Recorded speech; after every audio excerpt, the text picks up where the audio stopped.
The crucial lesson in the Quran that there is only one handhold that never breaks.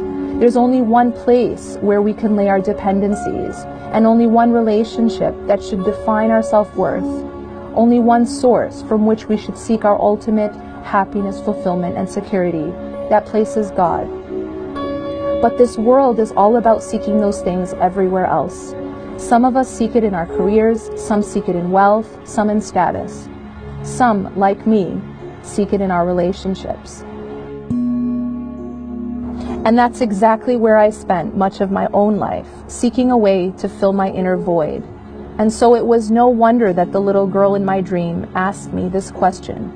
It was a question about loss, about disappointment. It was a question about being let down, a question about seeking something and coming back empty-handed. It was about what happens when you try to dig in concrete with your bare hands.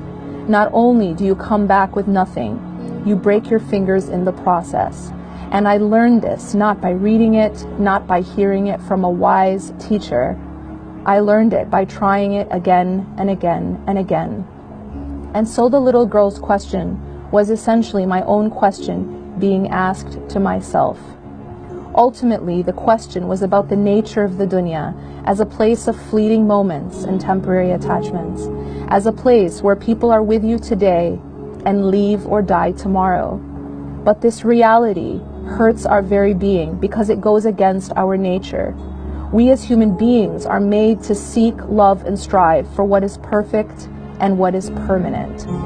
And so we create ageless creams and cosmetic surgery in a desperate attempt to hold on, in a desperate attempt to mold this world into what it is not and will never be. And that's why if we live in dunya with our hearts, it breaks us. That's why this dunya hurts. It is because the definition of dunya as something temporary and imperfect goes against everything we are made to yearn for.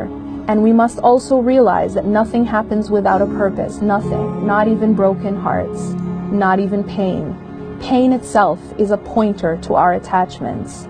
That which makes us cry, that which causes us the most pain, is where our false attachments lie. After years of falling into the same pattern of heartbreak and disappointment, I finally began to realize something profound.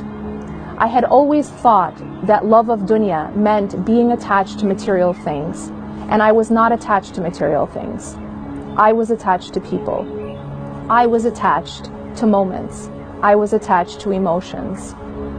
And so I thought that the love of dunya just didn't apply to me. What I didn't realize was that people, moments, attachments were all part of dunya. What I didn't realize was that all the pain I had experienced in life was due to one thing and one thing only, love of dunya.